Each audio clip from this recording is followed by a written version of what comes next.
People have hot showers after, I don't know if I even did this, but people have a hot shower straight after the beach, like come home from the beach. What are you doing? Have a good hard look at yourself in the mirror in the bathroom. Don't touch that hot tap. That's me. Okay. Yeah. I'll remember that next time. Sure. Elliott, where are you?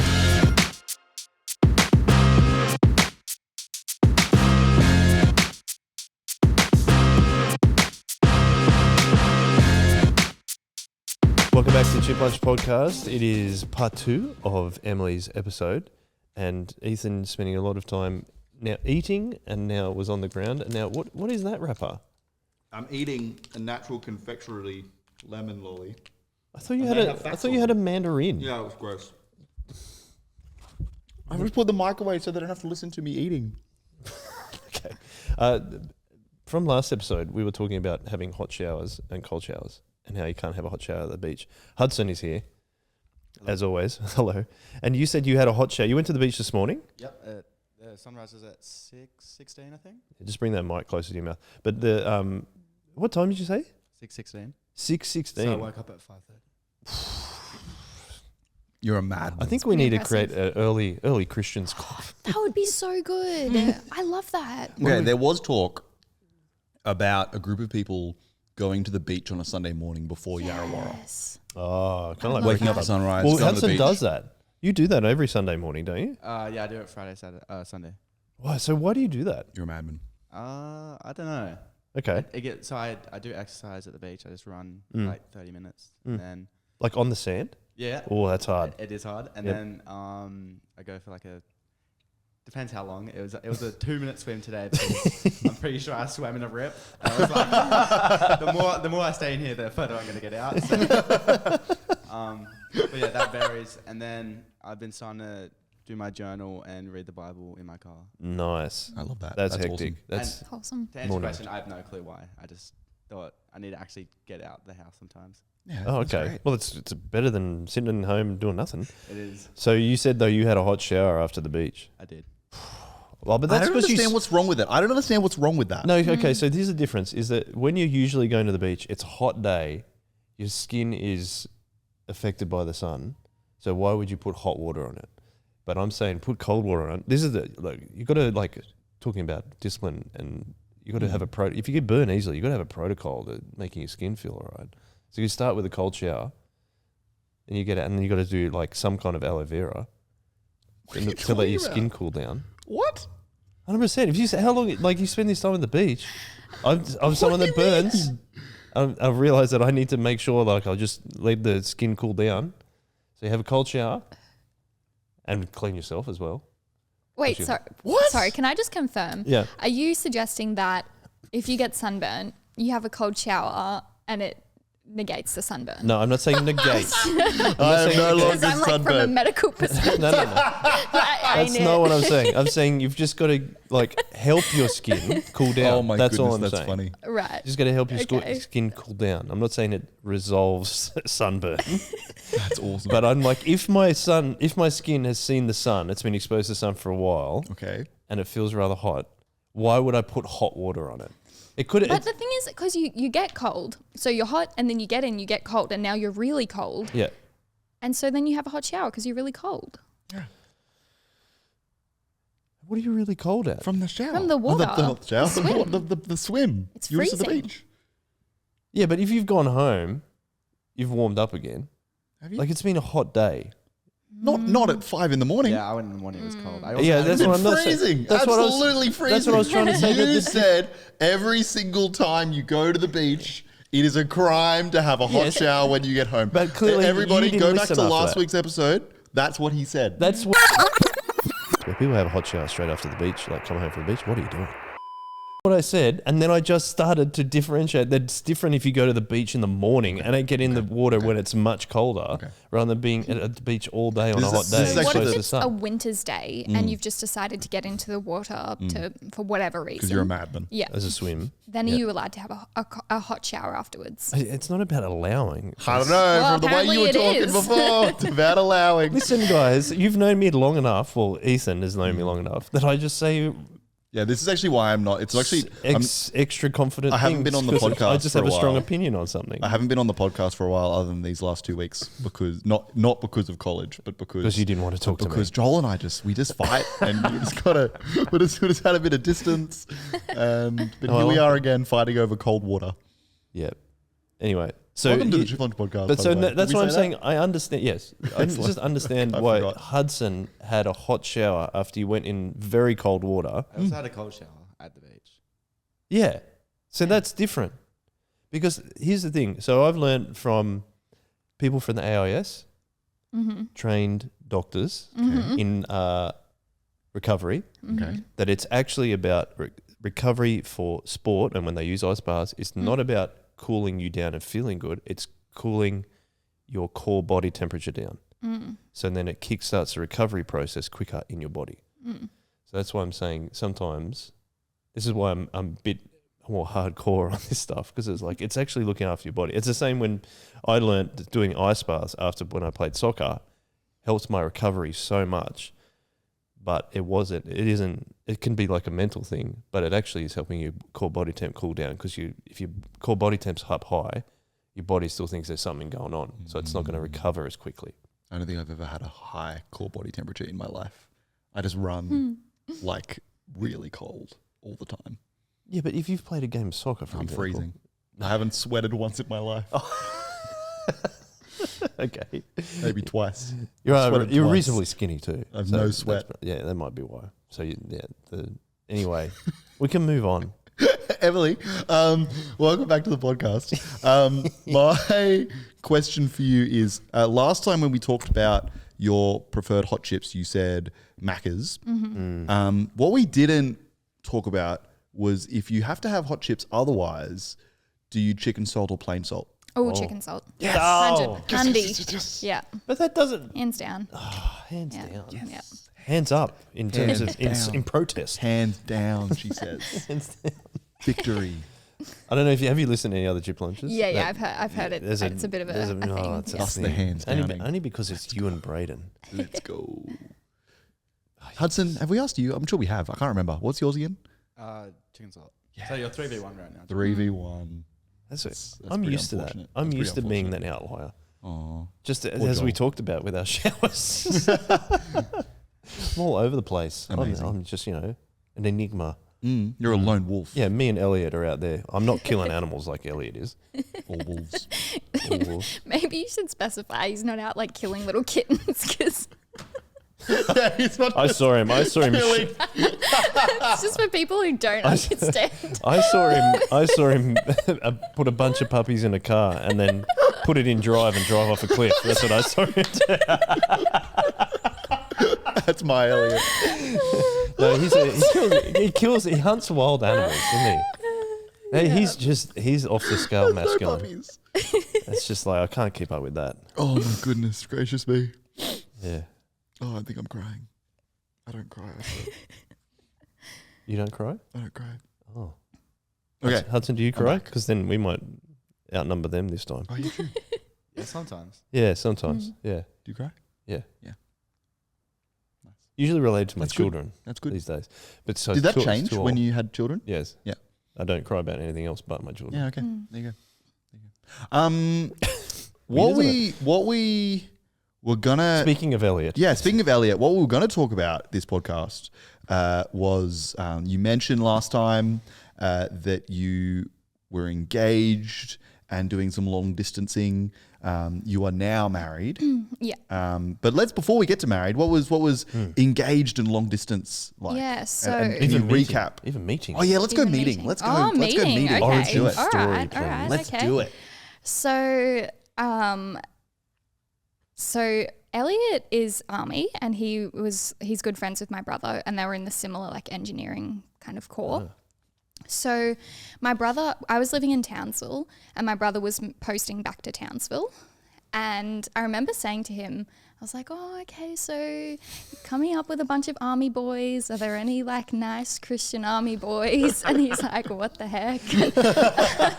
He's like, no, there's no one. There's no guys that are good enough for you. And I was like, are you sure? And then he's like, oh, actually, there's this guy, Elliott. He's actually a really good guy. He's a Christian and he's pretty great. And I was like, okay, sweet. So then I jump on Facebook and I search up Elliott Pierce. Stalk him. And I have a full stalk. I stalked him all the way back. I saw everything. Oh, well, he didn't have his privacy Deep settings dive. sorted, Yeah, did he? he did not. So I went back and I checked everything and I was like, yep, I like what I see. He seems to be into fitness and outdoorsy stuff and he's a Christian. Like, I'm going to marry this guy. And I said, it's so funny now in hindsight. It's so hilarious because I literally was like telling my mum, I was like, I'm going to marry this guy. I told my grandma, I'm going to marry this guy. And I never even met him. It's so hilarious. It's wild. so funny. Yep. And, yep. And so then the first day, he had no idea who I was, but I was like telling my brother, oh, just like bring me up a few times. Like, I don't even know. So the first day he posts up to Townsville, I was going to church and I was on the band that week actually. But apparently he just saw me and like didn't even think anything. He just thought I was like Tom's little sister. I think he thought I was like 16 or something. So he apparently didn't think anything. So great. That was the first impression. The plan is going well so far. But then he found out I was not 16. I think I was 21. Anyway, whatever I was. And then we kind of got introduced and honestly, I didn't pursue him. Like I kind of stalked him to start with, but I was like, I'm not going to really be the one to, I didn't want to be the one to pursue, to be honest. So I kind of just sat back and saw what happened. And he came straight into my big web of plans and eventually asked me out pretty soon after. It was probably like 3 or 4 weeks after we met. And then we started dating and it all kind of just went from there. Everything went really well and we started talking about the future. And then about almost a year later, we got engaged. And at that time, Elliott found out he was probably going to get posted to Sydney. And so he tried to put in like, oh, I'm getting married next year. Is there anything that our army can do? And they said, no, sorry, because you're not married yet. You're just engaged, so it doesn't count. And they're like, if you're de facto, maybe it would make a difference. Like and if we're living like, together. yeah, if you're living together, it would make a difference. But because you're just engaged, it doesn't matter. So we were like, oh, okay. And then it was pretty much around that exact same time that I also found out I was going to Cairns. So we were engaged and then found out we were getting split to the opposite sides of the country instead of being in Townsville as we'd kind of expected. And then I moved to Cairns and Elliott was in Sydney and we had to start doing all the wedding prep and everything from opposite sides and then got married in April last year in Townsville. Amazing. Do you have any? I want to ask about the sword. Yeah, we'll get to the wedding in a second. I'm excited by the sword too. The spoilers. While we're engaged, You mean Elliott and I'm talking about us together. We're all a part of this story. I'm engaged in the We're story. all engaged in the engagement. I forgot the question now. Oh, sorry. Something about being long distance and it being difficult. Yeah. Or 'Cause you easy obviously or both of them moving around. Yeah. How'd you find that? It was hectic actually. The start of last year was really hard because I'd been around my family for my whole life. They were all in Townsville. And then I got sent to Cairns and it was hard because I was moving away from home. I mean, like I wasn't living at home in Townsville anyway. I was living with my friend, but I was moving away from all my family. I was moving away from all my friends. I didn't know too many people in Cairns at all. And it was really quite challenging because I was away from Elliott then. We were on separate, like a plane flight in every direction away from each other. And I had to like move into a house by myself and then, it was tricky. And I think the distance was hard, but we tried to just be really positive about it. And it wasn't as hard as it could have been. Like I think we were both very committed to each other and very like prioritizing of our relationship was the most important thing. And yeah, so it was hard, but it was doable. What got you through the hard bits? I think I had this understanding that there was a reason I'd been sent to Cairns and a reason I'd been sent away. So I think knowing that God was obviously wanting me to grow in some way by myself was something that kind of got me through and made me realize this is bigger than just me going through a hard time. Like there's obviously a purpose for it. And I definitely think being by myself in my house and having no one to sit and talk to meant that I was sitting and talking to God, and that was a chance to definitely grow and pray, and that got me through hard times. I think as well, talking to Elliott all the time, being able to FaceTime and all of that was definitely really helpful, and I know in a different period of time you wouldn't have had access to all of that, so very grateful for that. I agree with that. And yeah, I don't know, just being busy also kept me kind of away from thinking about loneliness. Like had a focus of like what you were working towards as well. Yeah. I totally agree with you saying that like things like FaceTime and stuff, like since my dad's moved to the US, it's probably been almost 7 years now, but I don't feel like we're as disconnected as we might have prior to that. Like because I can call him for free. I call him for free every Monday, for example, at least, and then I speak to him another time during the week, and then we're always texting as well. Like I think there's actually, you know, how we can rail against phones and stuff sometimes. That's some really great benefits of having the phone, is that you can do that stuff. So that makes a lot of sense. My question was going to be after that was, you said that one of the ways that got you through it was to think positively, that God was like kind of preparing you for something or getting you ready for something. But I was going to ask you, you've moved around a lot. Do you think that God was always preparing you for that anyway? As in the moving earlier in life was preparing me for the moving. Even with your family, and then when you went overseas, and then you went to town. I mean, you were in South Australia and then Townsville, et cetera, et cetera. Yeah. Do you think that helped you with the long distance part of not being around with Elliott? Yeah, I definitely think so. I think that moving isn't like this massive big deal to me because I've done so much of it growing up. It's kind of like a new opportunity. Like it's something a bit more exciting, of a new place, a new group of people to meet. So I think that was definitely helped that I've moved around a lot. And I think also maybe God was preparing me for the fact that I was about to marry an army boy, so I'd be doing some more moving throughout my life. Yeah, totally. Yeah, totally. In that time, do you think you learnt anything about yourself, or you learnt anything about Elliott, or in the way that by being separate? Yeah, I think about Elliott, I learnt that he was very committed to me, very devoted to me, and it was just a beautiful thing to see how much he prioritized our relationship. And I think, we definitely grew a lot together through having to do all that distance and time apart. About myself, I learnt that I rely on other people a lot. Because I'm definitely an extrovert. I love to be around people and I get all my energy from other people. And I think sometimes I rely on other people to bring me happiness. Whereas it was a time to be able to be happy with God, I guess. Really cool. Yeah. Well, I think like you're saying, I've been thinking about this a bit. We always talk about extroverts, introverts.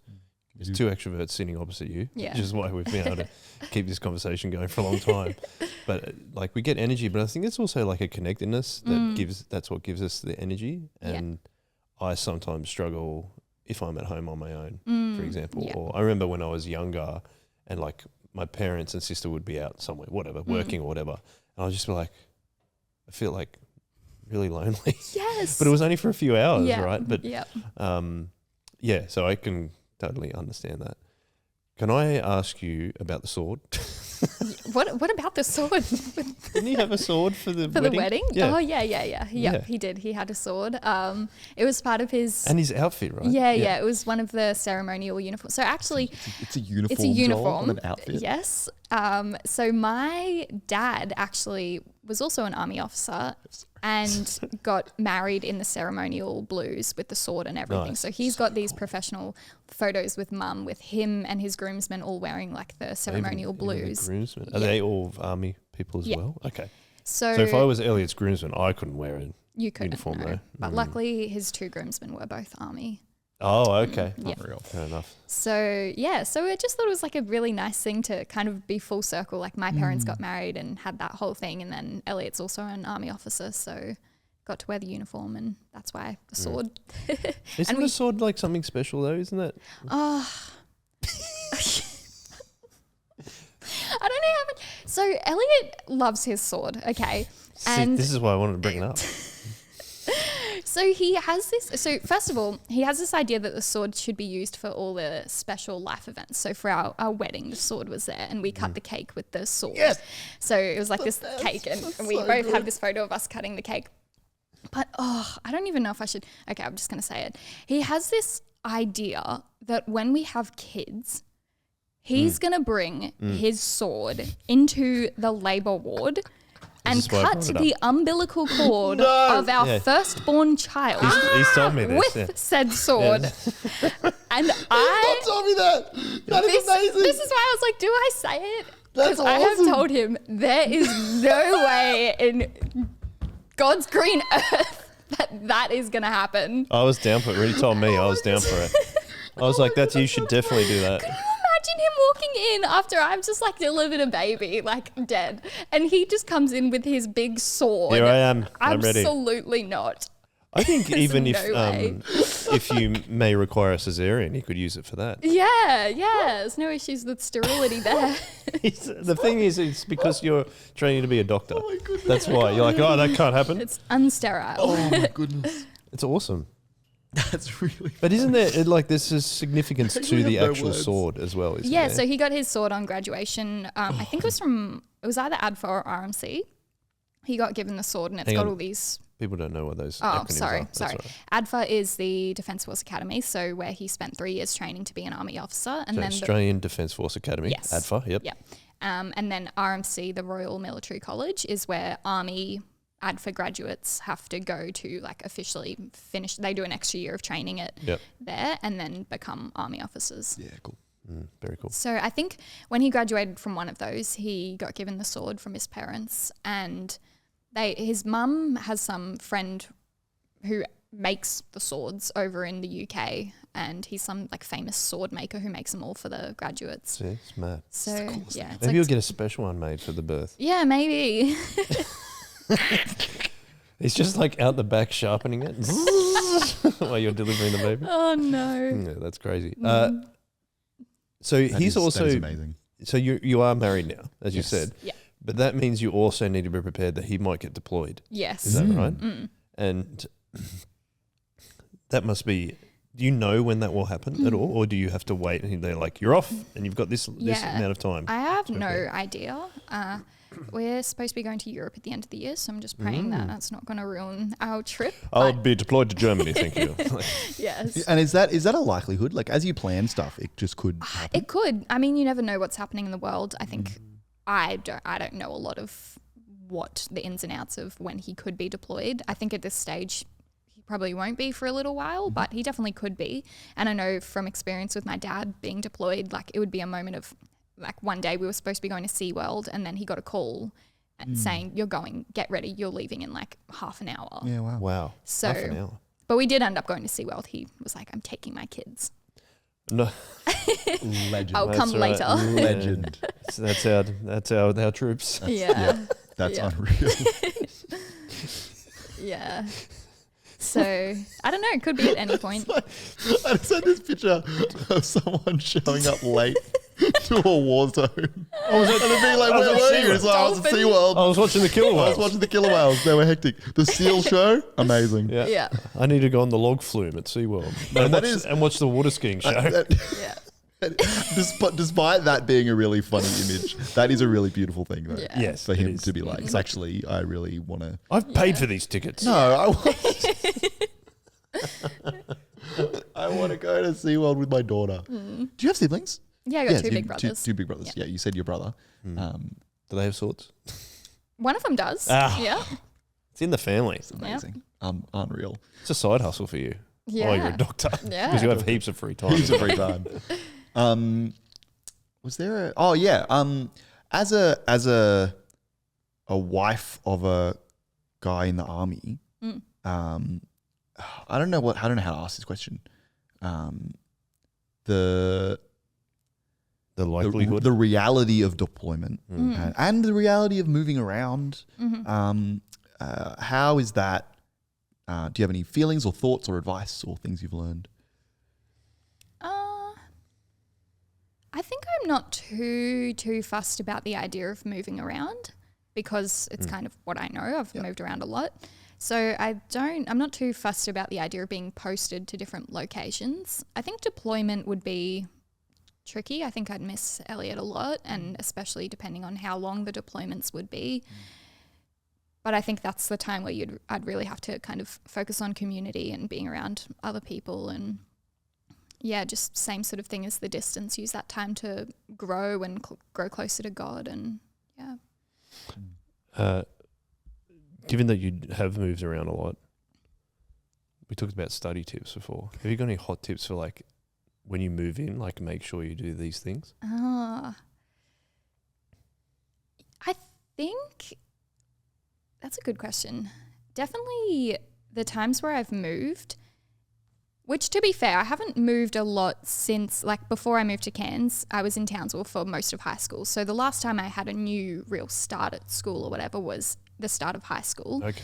But I think there was definitely, I always like went in with confidence and went in not being really the shy person who was really scared to meet people, but the person like as an opportunity to meet new people rather than to see it as this big, oh, my life's over, I've got to move places. So just being positive about it was something that definitely helped, and getting connected in with church 100%. That's something I did in Cairns when I moved. And to be honest, it was kind of the first year was really tricky because I was studying for my 5th year exams and the church I was at was good, but I feel like it was a bit hard.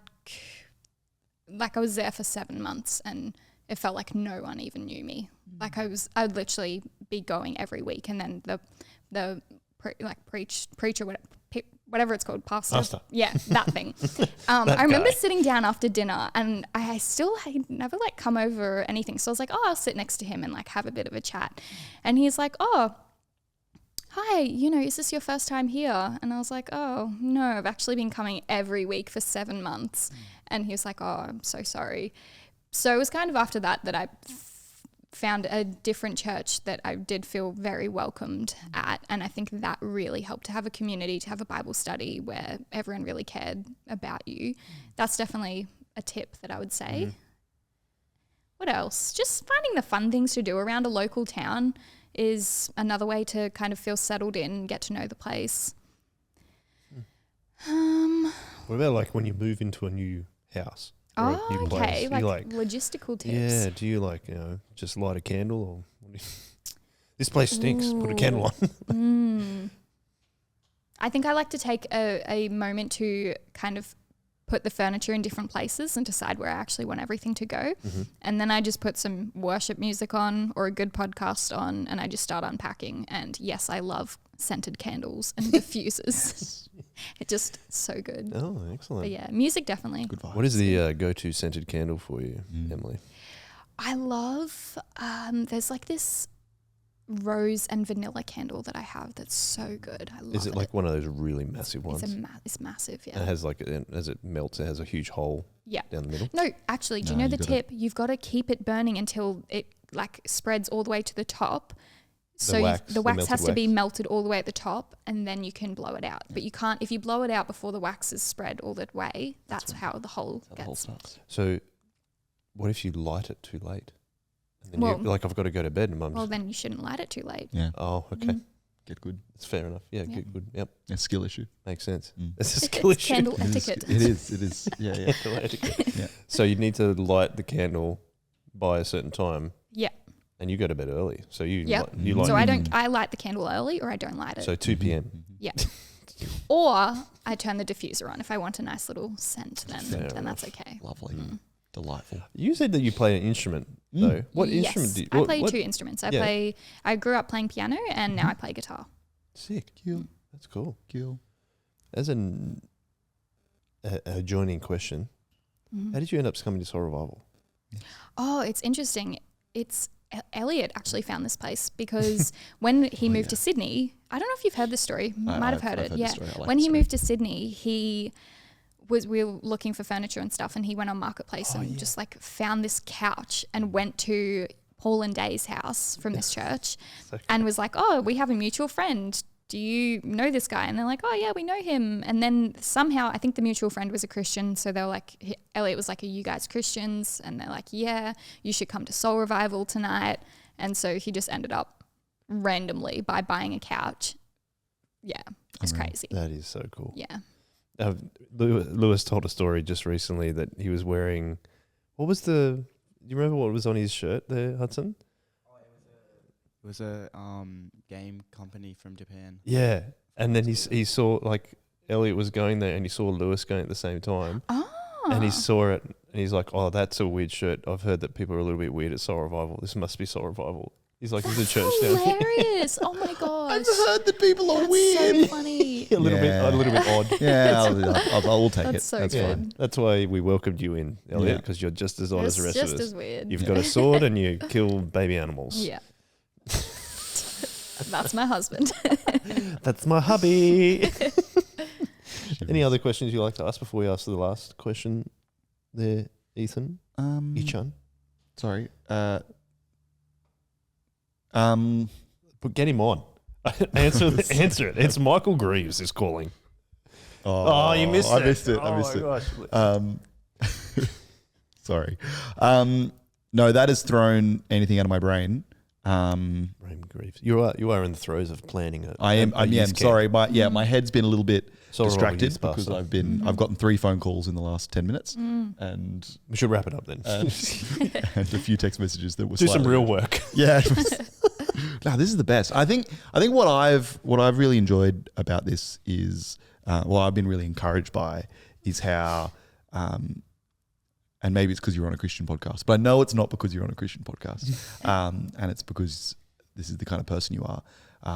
But in almost every question, you keep bringing it back to your own relationship with God, and I think that's really special, and that's a really beautiful thing and a really encouraging thing. And so I just wanted to say I've been really encouraged by that across as we've been chatting about it, and I think it took me a while to realize that was happening. But there was a moment where I was like, I think every question has except maybe the cold shower conversation, but I think every question has come back to that in some way or another, and it's been really encouraging and really cool to see. I need to buy a Bible verse that backs up cold showers, cold therapy. I think that's a really good point. As a segue from that, Emily, what has God taught you that you know now, and after looking over all these things of your life and moving around and marrying a swordsman and needing prepared to move around again maybe, and also know that Elliott might go overseas, and et cetera, Mm-hmm. what do you wish you could tell your younger Christian self that you know now? I wish I could tell myself that you should stop trying to be the cool Christian, because I feel like I spent so much of my life growing up being Christian, but also not like the on fire Christian. I kind of had this idea that there's the weird Christians and then there's me. What did that guy say about this from uni? What did he say? Oh, you're very Christian. Yeah. No, I just had this idea that that it's kind of this, you could be too Christian. Oh. And I was like, I've got to be, like I was saying at the start of uni, I was thinking that I had to be a Christian on the side, but also be a normal human being and whatever. Just separated. Separated, yeah. So I think I wish I could tell myself that it's actually cool to be living for Jesus as your personality, as your identity, being a child of God. So therefore, if you are doing weird things by the world's standards, then that's fine. That's okay. That's what you're actually called to do. So stop trying to be too cool for school and, fitting in with the rest of the world. Was there a real moment where you realized you were doing that? Definitely a hindsight moment. I could look back and say the first few years of uni, I was definitely living that way. And definitely, I think from the camp, third year, from that moment onwards, it was kind of like stuff needs to change. I need to stop. Because even my attitude going into the camp was, I don't want to go. There's all these like weird Christians and I'm going to be like, you know, I don't know. But then like leaving the camp, I was like, I'm one of the weird Christians. Yeah. Yeah. Yeah, totally. But that, like, what you're saying there kind of mirrors what Ethan was saying and what you've said over the podcast has been God saying, no, I need more from you. Yeah. I need all of you, not just some of you. Yeah. But as you've gone on, as you've got older and as you've grown closer to God, that has happened more and more. Yeah. And like we made that joke about your maturation process. It just sounds so weird.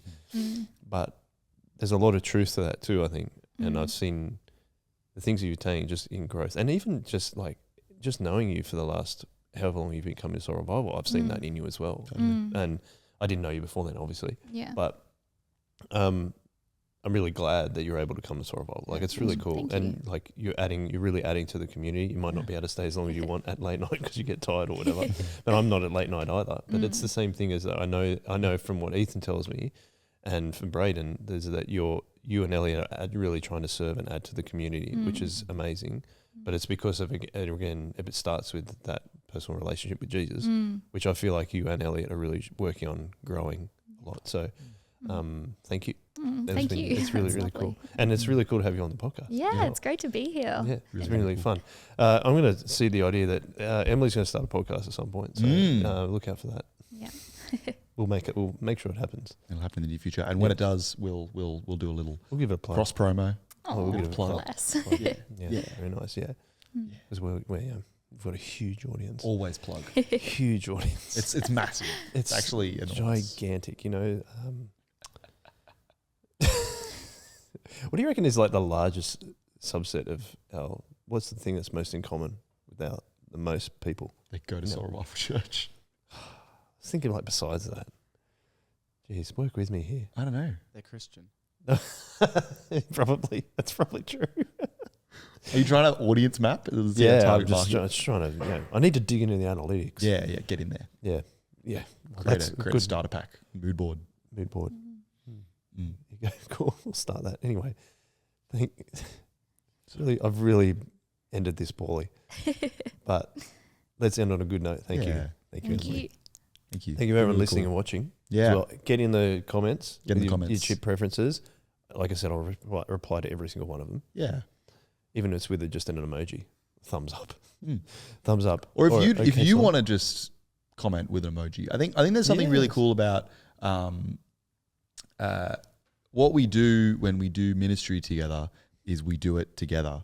And whether you've only been here for a shorter, you've not been here for a short amount of time, Emily, but some of us have been here. I've been here for 20 years, you know what I mean? So that's where I am going there. But I think what's really cool is that we get to contribute to the work of Soul Revival together. And yeah, sometimes it's a matter of commenting on a video. And sometimes it's a matter of spending however long we've been chatting for, sharing with everyone who wants to be able to listen to that. I think it's really awesome that we can serve one another that way, and I feel really served. So thank you so much for joining us. It's been really good. And for everyone listening, Yep. we'll finish with one way. Let's do it. You know Do what- I do it too? Yes, please. Okay. Absolutely. Do you know what one way is? One way. One way. Good work. Nailed it.